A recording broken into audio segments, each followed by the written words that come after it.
Hey, it's Mark Andrews, and welcome to another instructional video from Orange County Football Officials Association.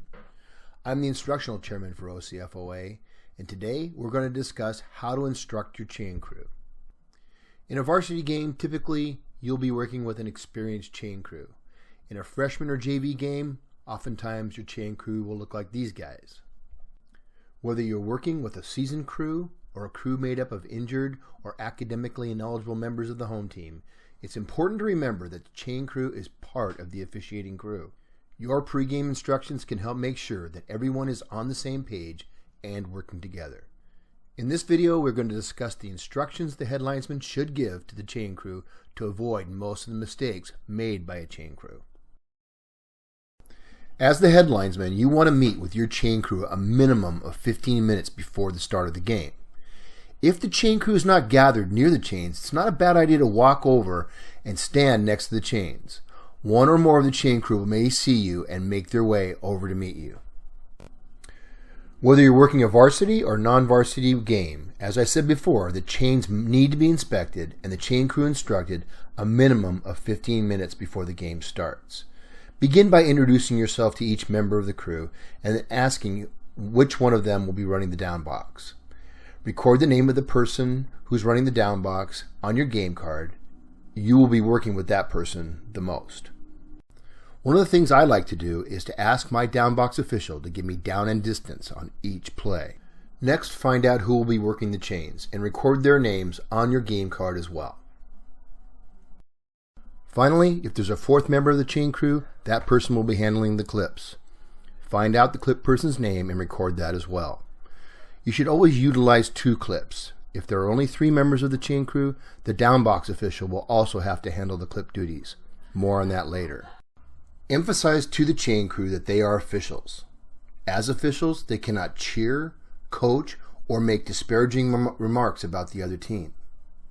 Tell them that if they have any problems with coaches or players obstructing them or the chains, they are to report the problem to you and you will take care of it. They should not engage with the players or coaches on their own. Lastly, tell them to put their cell phones away and stay focused on the game. The next thing you want to do is to make sure that the chains are indeed 10 yards long. To do this, walk the chains onto the football field and place one of the stakes on the right side of one of the major lines.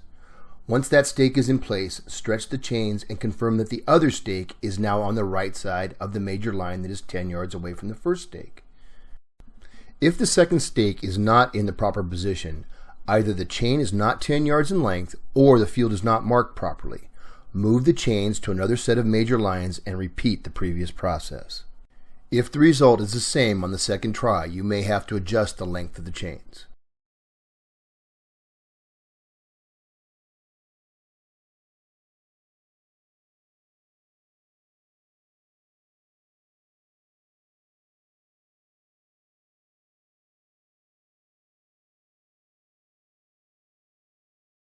Once you've confirmed the chains are the proper length, you should confirm that there is a piece of tape on the chain at a location that corresponds to the right side of the major line that sits 5 yards away from the stakes.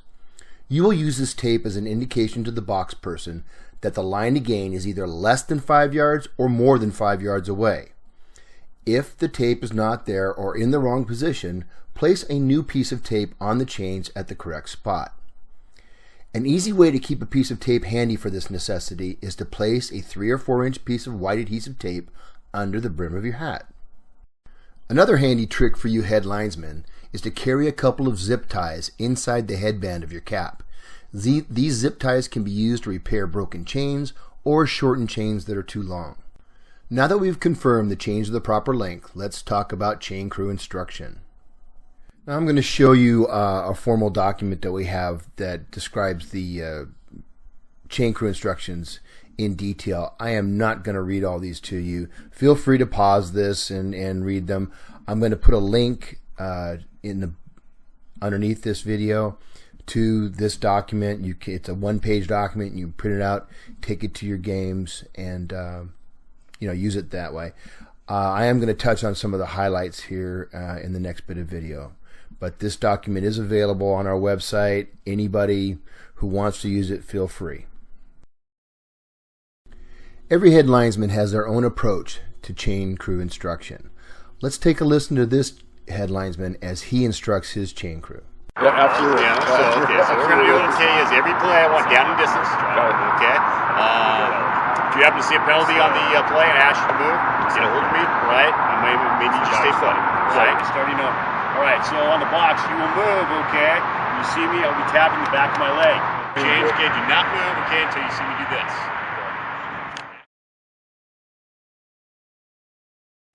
Now let's watch a head linesman and his chain crew working together on a single play. I want you to notice a couple of things here. Notice where the chain crew is situated. They're on the back of the restricted zone line. They're 6 feet away from the field. The official is a foot or two off the field. He's got a wide stance, comfortable, ready to go. Let's take a look at this. As the offense gains forward progress, the head linesman sidesteps down the field, squares off, and then comes in and signals the next down. That is a signal for the box to move and to roll to the next down. The head linesman then indicates where the down marker should be placed, and we're ready for the next play. This next example illustrates the interaction between the head linesman and the chain crew when a first down is achieved. Again, head linesman sidesteps down, squares off nicely, kills the clock because we've got a first down, and then signals the chains to move. Notice the box official is setting up on a hash mark. When we have a first down or a change of possession, it's advantageous to set up on a line. By setting up on a line, you reduce the need for measurements, and both offense and defense know exactly where the line to gain is. As instructed, the box official arrives first, and the down marker officials follow, setting up behind the box official. The head linesman backs off the field and indicates the placement of both the box and the stake by tapping on his leg. Once the down markers are set and the chain is stretched, the clip official will place the new clip on the 5 or 10 yard line closest to the box, leaving the old clip on until it's safe to remove. Well, that'll do it for this edition of the 2019 OCFOA Instructional Series. For you new officials, I'd recommend watching this video before you go out on the field. Take a printed copy of the chain crew instructions with you and refer to it as you instruct your chain crew. Then once you've done this a couple of times, come back and watch this video again, and I think really help you get started off on the right foot. As I said, there is a link to the chain crew instruction document in the notes below. If you'd like to get informed as I release more of these types of videos, please subscribe to my YouTube channel. All you have to do is click on my picture in the upper right. It'll take you to my YouTube channel. Click on the subscribe button and you'll be informed whenever we produce a new video. If you'd like to look at any of the other instructional videos for 2019, click on the link in the upper left. This is Mark Andrews signing off.